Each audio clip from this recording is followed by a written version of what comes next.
Hello everyone, welcome to my channel. आज हम इस वीडियो में विलायकन ऊर्जा सॉल्वेशन एनर्जी के बारे में डिटेल में डिस्कस करेंगे। अगेन एक बहुत इंपॉर्टेंट टॉपिक है, एक इंपॉर्टेंट कॉन्सेप्ट है बीएससी सेमेस्टर एग्जाम्स के लिए। ये पर्टिकुलर टॉपिक आपको बीएससी फर्स्ट सेमेस्टर के सिलेबस में मिलेगा, जो नेशनल एजुकेशन पॉलिसी के अंतर्गत न्यू सिलेबस प्रोवाइड किया गया है बीएससी सेमेस्टर एग्जाम्स के लिए।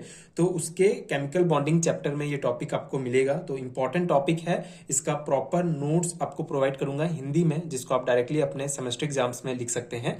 सो स्टार्ट करते हैं इसके बेसिक कॉन्सेप्ट से कि विलायकन ऊर्जा सॉल्वेशन एनर्जी क्या होता है। तो विलायकन ऊर्जा को समझने से पहले इसका एक इंपॉर्टेंट कॉन्सेप्ट जल योजन, हाइड्रेशन किसे कहते हैं, ये कॉन्सेप्ट समझना बहुत इंपॉर्टेंट है कि कोई क्रिस्टल किसी सॉल्वेंट में, जैसे वाटर सॉल्वेंट में कैसे घुलेगा। जैसे कि यहाँ पे हम एग्जांपल लेंगे NaCl, सोडियम क्लोराइड का एग्जांपल लेंगे। NaCl हमारा एक क्रिस्टल है जो सोडियम आयन और क्लोराइड आयन से मिलकर बना हुआ है। तो जब इस क्रिस्टल को हम किसी सॉल्वेंट H2O में अगर डालते हैं तो इसमें कैसे घुलेगा ये। तो बहुत सिंपल सा कॉन्सेप्ट है। H2O क्या होता है, इसमें H प्लस O माइनस और H प्लस, ठीक है, ये आयंस होते हैं इसमें, और ये NaCl। तो इसको जब हम वाटर में डालते हैं NaCl को, तो जैसे हमारा Na प्लस है, ये किसके साथ Na प्लस है, ये किसके साथ O माइनस के साथ बॉन्ड बना लेगा, ठीक है, O माइनस के साथ जुड़ जाएगा O माइनस, ठीक है, विपरीत आवेश का जो है अट्रैक्शन होगा। तो Na प्लस O माइनस के साथ इस प्रकार से बॉन्ड बना लेगा, और जो Cl माइनस है हमारा, वो बना लेगा H प्लस के साथ, ठीक है, H प्लस के साथ इस प्रकार से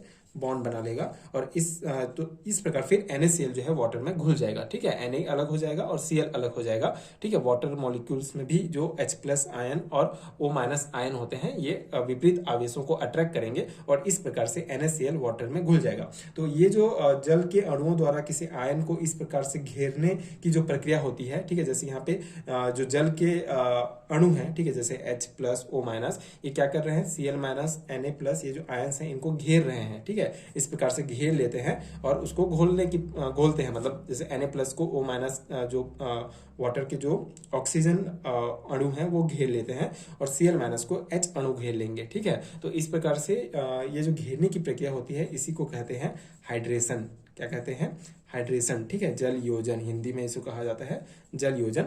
सो इस हाइड्रेशन की प्रक्रिया में जो है कुछ ऊर्जा निकलती है, ठीक है। ये जो हाइड्रेशन की प्रक्रिया है, जल योजन की प्रक्रिया, मतलब वाटर मॉलिक्यूल्स के द्वारा किसी आयंस को घेरने की जो प्रक्रिया होती है, उसमें कुछ ऊर्जा निकलती है। उसी ऊर्जा को कहा जाता है सॉल्वेशन एनर्जी, ठीक है, मतलब विलायकन ऊर्जा, ठीक है। तो जल योजन की प्रक्रिया में जो एनर्जी निकलती है उसी को कहते हैं हम लोग सॉल्वेशन एनर्जी, ठीक है। तो ये बेसिक कॉन्सेप्ट हो गया। अब ये सॉल्वेशन एनर्जी क्या होता है, इसके कॉन्सेप्ट को हम समझते हैं। पहले इसका थ्योरी पॉइंट हम डिस्कस करेंगे। थ्योरी आपको लिखना पड़ेगा, थ्योरी एग्जाम्स है तो आपको ये पहले मैं थ्योरी पॉइंट प्रोवाइड करूंगा, उसके बाद इसका जो थ्योरी में जो एक एक पैराग्राफ में जो कॉन्सेप्ट है उसको हम समझते जाएंगे।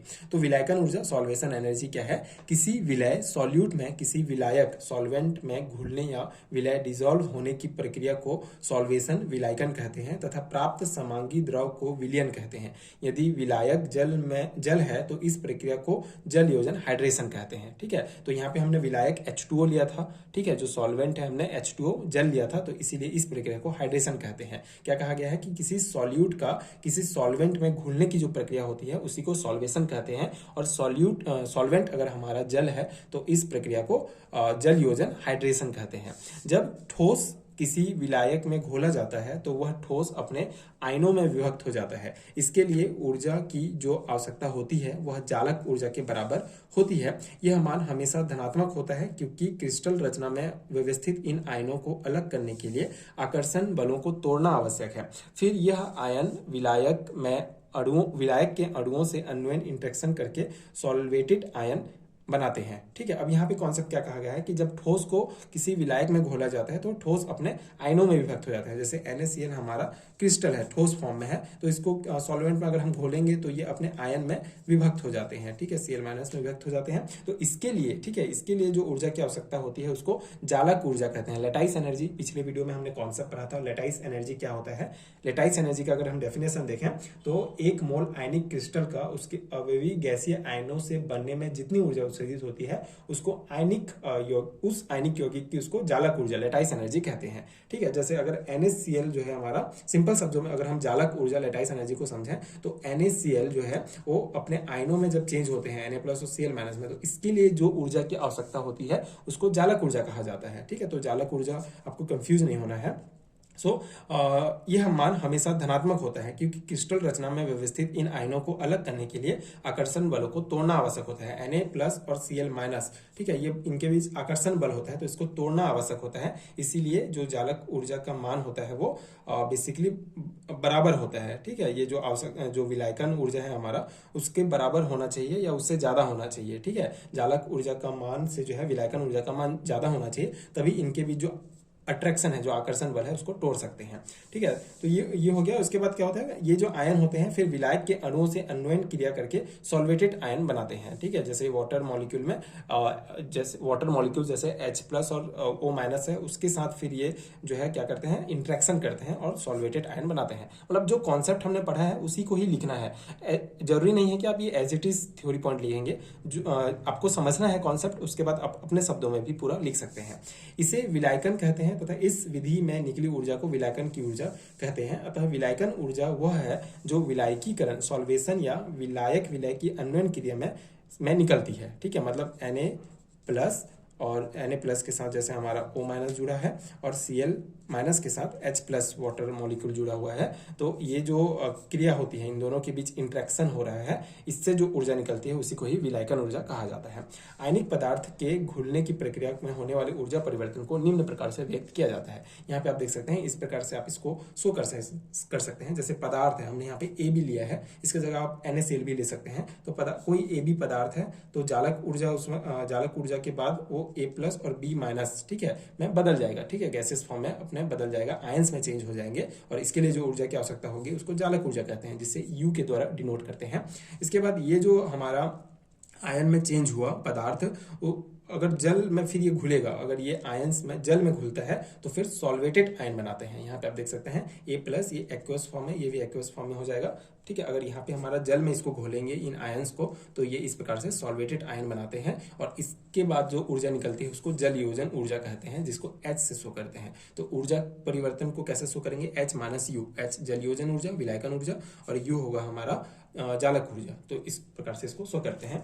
अब यहाँ पे और इम्पोर्टेंट कुछ पॉइंट्स हैं, जैसे जब विलायकन ऊर्जा जालक ऊर्जा से अधिक होती है तो क्रिस्टल विलायक में विलय होता है, अन्यथा नहीं। क्योंकि यदि विलायकन ऊर्जा का मान जालक ऊर्जा से कम होगा तो क्रिस्टल के विलायक में घुलने पर उत्सर्जित ऊर्जा क्रिस्टल जालक के आयनों के मध्य आकर्षण को पार नहीं कर सकेगी, अर्थात क्रिस्टल नहीं घुलेगा। तो बहुत सिंपल से यहाँ पे कॉन्सेप्ट है कि विलायकन ऊर्जा का मान जालक ऊर्जा से ज्यादा होना चाहिए, तभी कोई क्रिस्टल जो है पानी में या किसी हमारे सॉल्वेंट में घुलेगा। ठीक है, तो यहाँ पे एक बहुत सिंपल सा पॉइंट आपको ध्यान रखना है कि जो हमारा लेटाइस एनर्जी का मान है वो हमेशा क्या होना चाहिए, ज्यादा होना, जो लेटाइस एनर्जी का मान है वो कम होना चाहिए सॉल्वेशन एनर्जी की तुलना में। ठीक है, मतलब ये जो विलायकन ऊर्जा है, सॉल्वेशन ऊर्जा का मान है, वो जालक ऊर्जा से हमेशा ज्यादा होना चाहिए। ठीक है, ये एक कॉन्सेप्ट आपको ध्यान रखना है।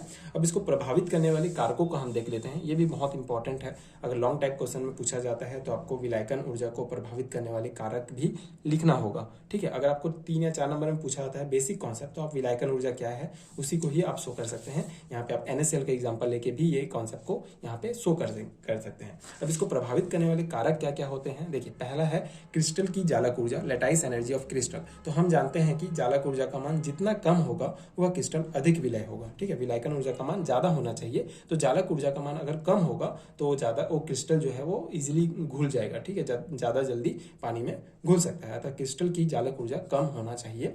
और विलायकन ऊर्जा की बात करें, सॉल्वेशन एनर्जी की, तो जालक ऊर्जा की विपरीत विलायकन ऊर्जा का मान जितना अधिक होगा क्रिस्टल उतना ही अधिक विलय होगा। ठीक है, ये दोनों अपोजिट कॉन्सेप्ट है।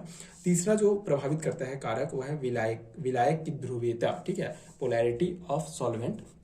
तो यहाँ पे देखिए, क्योंकि आयनिक ठोस अध्रुवीय विलायकों के साथ सॉल्वेटेड आयन नहीं बनाते हैं, अतः ऐसे विलायकों में जैसे C6H6 CCl4, ठीक है, जो हमारा बेंजीन है, कार्बन टेट्राक्लोराइड है, नहीं इसमें जो है नहीं घुलते हैं। अब ये कॉन्सेप्ट क्या है देखिए, थोड़ा सा समझिए।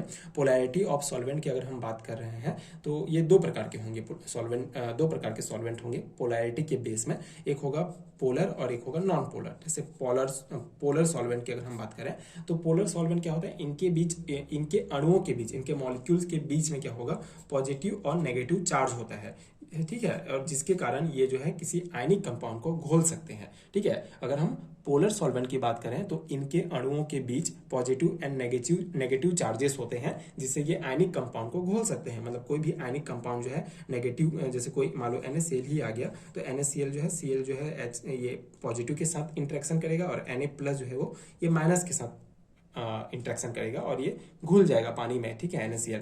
लेकिन अगर नॉन पोलर होगा तो नॉन पोलर के केस में क्या होता है कि इनके अणुओं के बीच में जो आवेश होते हैं, जो चार्जेस होते हैं, उनका समान वितरण नहीं होता है, ठीक है। कहीं पे ज्यादा पॉजिटिव होगा, कहीं पे कम नेगेटिव होगा, तो इस केस में जो आयनिक कंपाउंड है वो नहीं घुल पाते हैं, किसमें, नॉन पोलर सॉल्वेंट में, ठीक है, नॉन पोलर सॉल्वेंट में नहीं घुल पाते हैं।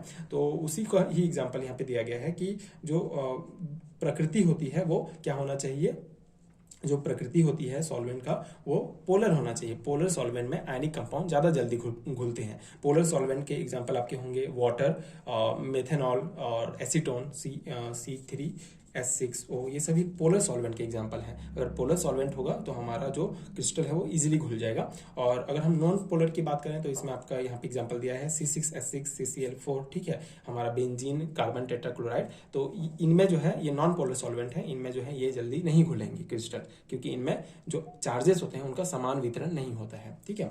अब फोर्थ है जो प्रभावित करता है विलायक का पराविद्युतांक, ठीक है, मतलब dielectric constant of solvent. अब देखिए ये डाई इलेक्ट्रिक कॉन्स्टेंट क्या होता है, बेसिकली ये जो डाइलेक्ट्रिक कांस्टेंट होता है ये किसी भी सॉल्वेंट के पोलैरिटी को, उसके ध्रुवणता को मापने का एक पैमाना होता है। ये दर्शाता है कि सॉल्वेंट इलेक्ट्रिक क्षेत्र को कितनी प्रभावी ढंग से कम कर सकता है, ठीक है। ये डाइलेक्ट्रिक कांस्टेंट बेसिकली पोलैरिटी को मापने का एक पैमाना है, जो ये बताता है कि बेसिकली ये दर्शाता है कि इलेक्ट्रिक क्षेत्र को कितनी प्रभावी ढंग से कम कर सकता है ये जो सॉल्वेंट है ना। तो अधिक अगर डाइलेक्ट्रिक कांस्टेंट होगा, ज्यादा डाइलेक्ट्रिक कांस्टेंट होगा तो सॉल्वेंट अधिक पोलर होगा, जिससे आयनों अधिक पोलर होगा, ठीक है। अगर डाइलेक्ट्रिक कांस्टेंट ज्यादा होगा तो जो सॉल्वेंट है वो हमारा क्या होगा, पोलर होगा। अगर पोलर है इसका मतलब ये है कि ये इसमें जो है कोई क्रिस्टल आसानी से घुल जाएगा, ठीक है। जैसे कुछ आपको ध्यान रखना होगा, जैसे दिन विलायकों के परावैद्युतांक का मान जितना अधिक होगा उसमें घोलने की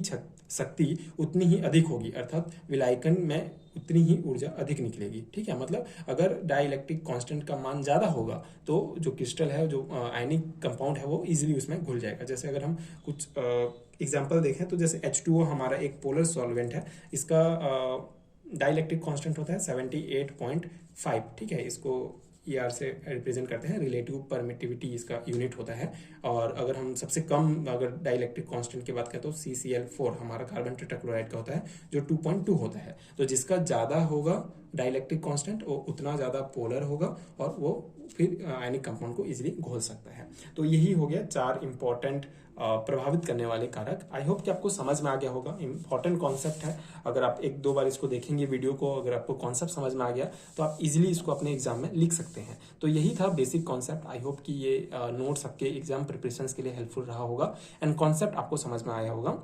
इसी प्रकार के बहुत सारे वीडियोस मैंने चैनल में अपलोड किए हैं BSc MSc सेमेस्टर एग्जाम्स के लिए। अगर आप प्लेलिस्ट चेक करते हैं तो आपको यूनिट वाइज टॉपिक मिल जाएंगे, तो आप डेफिनेटली चैनल में चेक कर सकते हैं। एंड अगर वीडियो हेल्पफुल है तो आगे के वीडियोस के लिए चैनल के साथ जुड़े रह सकते हैं। एंड अगर आपको हैंडरिटन नोट चाहिए PDF फॉर्म में Hindi medium and English medium के लिए, तो नीचे डिस्क्रिप्शन बॉक्स में आपको PDF स्टोर का लिंक मिलेगा, वहाँ भी आप नोट्स के लिए चेक कर सकते हैं।